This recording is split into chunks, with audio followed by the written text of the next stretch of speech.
Yan, magandang umaga mga babayan. So, andito ko ngayon sa bahay ng mga Bibilab para sunduin itong apat na Marias kasi papasok na sila ng school.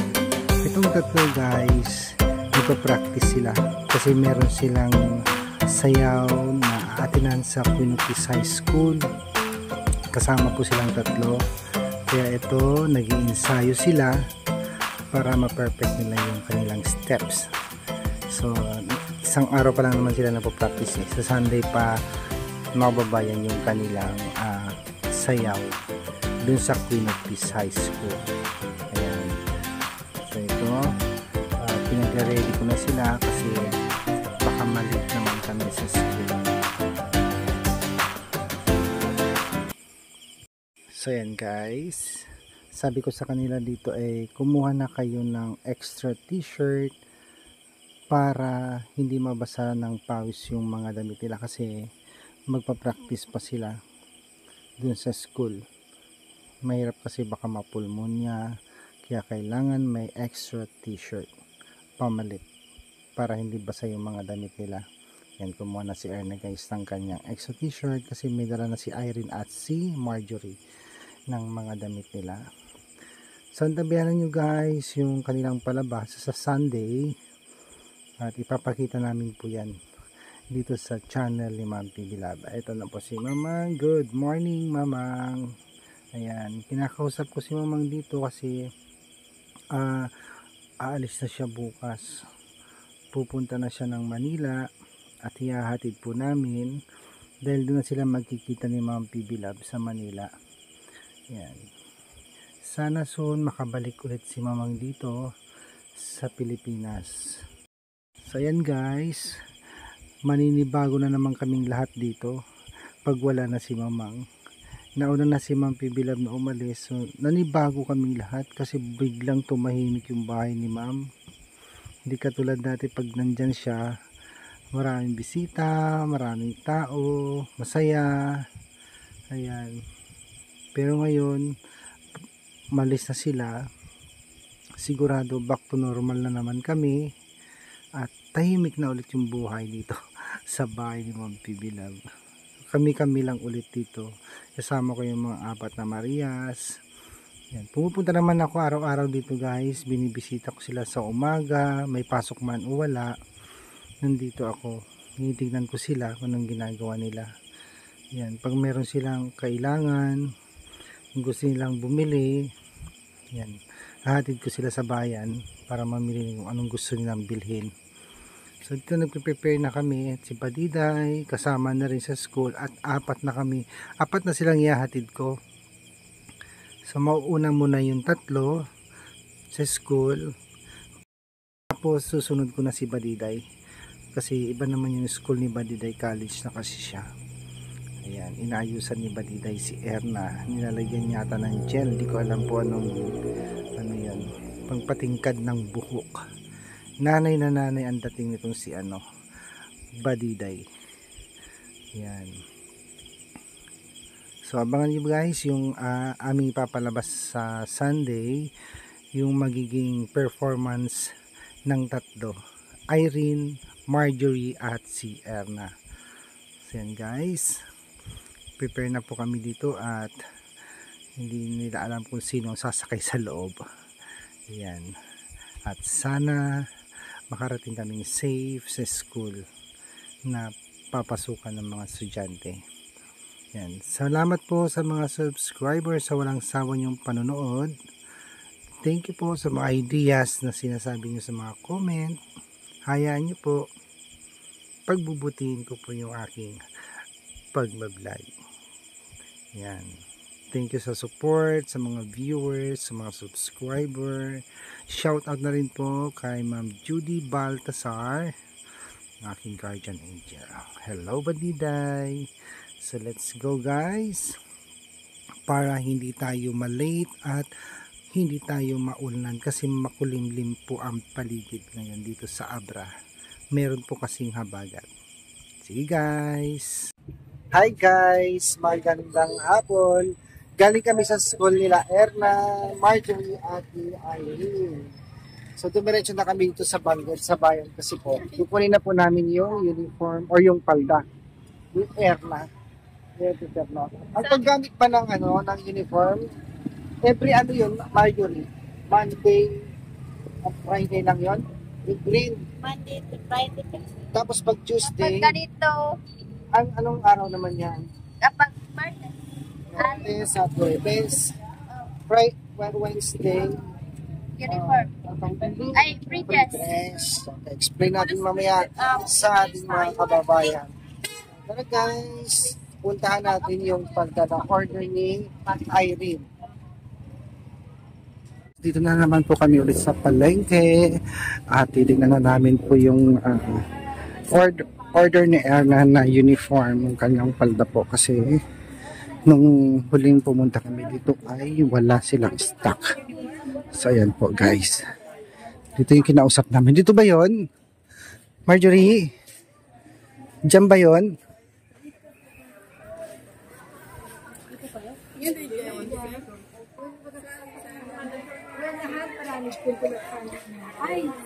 Dito ba? Dito. Nalito ako. Hindi ko lang kung saan. Ito na. Sukatin mo na Erna yung palda. Tumawag kasi si ma'am sa akin kaya pwede na niyang i-claim yung paldang order namin para kay Erna.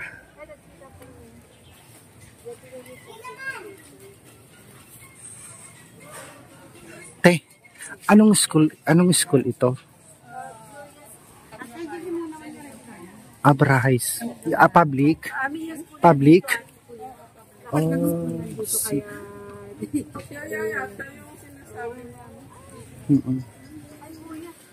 Po. Sorry po. May nakakita ko sa iyo, nakita ko. Ay. Hinanap ito. Ay, nanonood sila. Nanonood sila, sumusubaybayan. Kaya nakita kita sa sabi niya. Babatiin mo yung, nasaan po siya sa Amerika? Nandito, pumunta dito. Ay, shout out po natin. Anong pangalan niyo, ma'am?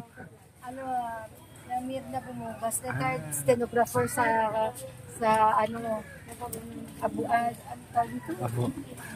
yan sa Kapitolyo. Opo. Yan, shout out kay Mirna Mabugas. Mirna Bumugas. Ay, Mirna Bumugas. Ayan. Tatrabaho sa korte. Hi Ma'am Mirna. Thank you for watching. Ayan. Kaya pala nag-video kala ko. Opo. Okay lang. Ay, ito po yung, wala namang pangalan yung pwesto niyo, ma'am. Ayan. Lagyan na lang natin ng pangalan yan. PB Love Enterprises. Glorious Gown. Sige po. Siya po yung may-ari, mga babayan, si ma'am. Ano pang bibili niyo, Marjorie? Ikaw, Irene? Wala. Ano bang uniform mo pala, Irene? Ha? Ano palang uniform mo? May uniform ako, di ba bago yung uniform ko? Kaisa Yung kulay blue? Kaisa pa lang yung... Yung blue? Hindi yung, di ba yung... di ba kami yung dati na Yung mataas? parang polo na mahaba? Pero Yung, ngayon iba na naman polo. Oo Pero nga. doon lang kami magbabayad sa school namin kay ma'am. Kay ma'am Tat lang kami. Okay, sige. So, hindi pa dumating sa amin. Ika-clarify ko lang po sa mga viewers regarding sa damit ni Erna. Kaya po isa lang yung bibilhin namin kasi ang pagsuot ng uniform nila guys ay every Monday and Friday lang po. Kaya isa lang. So tinuturuan po sila guys na magtipid para in case of emergency meron po silang madudukot na pera. Kasi po gusto rin namin tulungan yung sponsor para makatipid-tipid po sila. Ayan guys. At isa pa po ay hindi na nila magagamit next year yung bibilhin namin ngayon kasi iba na po yung magiging uniform nila sa susunod na taon pag grade 11 na sila. Kaya ngayon isa lang po ang binili namin. Salamat po sa mga idea niyo po mga babayan. Thank you. Baditay, nandito ka pala. So, hindi ko napansin. Sabi mo 5:30 ang uwi mo. Oo, kasi maulan daw. Inagahan. Maaga uwi. Okay, good. Mapapanik na rin sila. Problema natin ngayon, mababasa tayong lahat.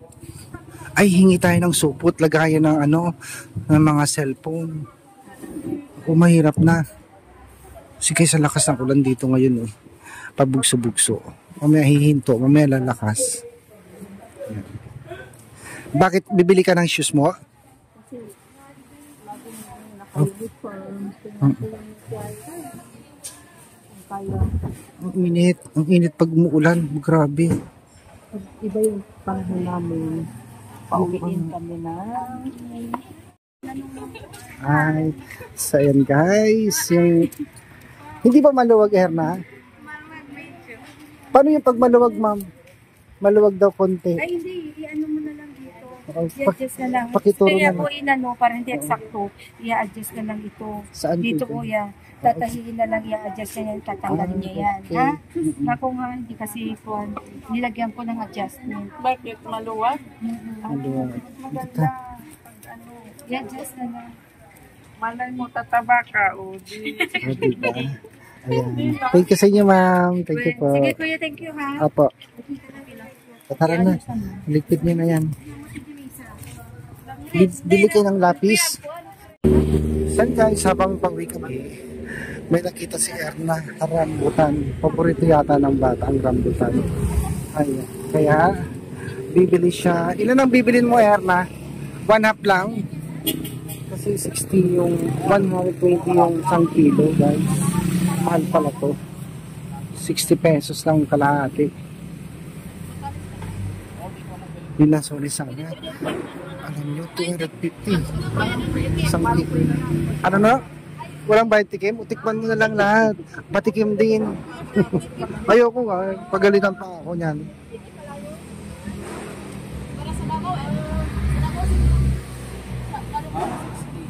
Ilan yan, Erna? 60? Ay, 1/2? 1/2 kilo. Paborito mo ba yan? Sige lang. Ayoko. Titikman ko yung binili mo. Papagalitan pa ako yung ari dyan. Paninda niya yan. Kahit. Pagalitan tayo.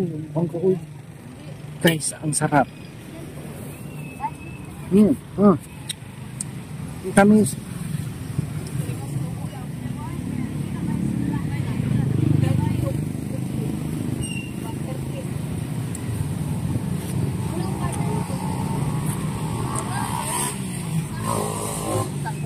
Hindi na ako nakapagsalita. Siguro baka ano yan eh. Siguro baka mga 20 siguro yan. 20? Bili natin dito sa 150 sa Kuya, pwede dalawa 25? Marunong ka namang, marunong ka na ang tawag doon. Tumawad. Ang isa-isa. Walang isa. Pili na. Lasoli sana, ang mahal. Magkano po? Ano yan, Erna? Ang tawag dyan, dalang hita. Dalang hita yan. Ay sir, pag ganito, medyo maitim na. 100. Oo, ay rin, mas mura siya, 100 na lang. Wala lang sa kayo kasi kami. Walang pasangla? 100 lang yan. Sobrang. Ay, thank you. Uy, tama na yung tikim. Pwede pa ihin? Malulugi na yung may-ari. Hindi ko na yung pasubra, kuya. Irene. Pwede pa pasubra, isa lang buok. Isang 30. 30 pesos. 30. May bayad ang tikim, 30. Ayoko. Matamis pala dito. Nakaya. Galing sa Davao eh. Puro galing sa Davao. Pati pala santol, kinikilo. Magkano yung santol? 200 lang ang kilo niyan, 250. Ayan. 30 guys, isang pirasong santol. Sa mo, Isa lang, di ba? 220. kinikilo yan, hindi yan 20 lang. 36, 35 na lang. Ang mahal naman yan. Isang santol, 35 peso. Mahal naman ang mga prutas. Isa lang. Yung maliit na.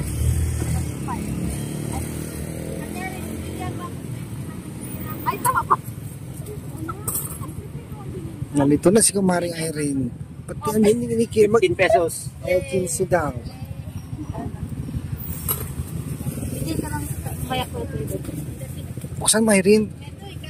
Ayoko, sige lang. Oo, mamaya na. Mag-drive ako eh. Thank you.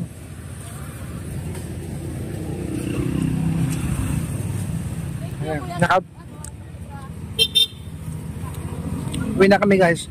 Nakabili na po sila ng mga prutas-prutas nila. Uwi na kami ng Pangal.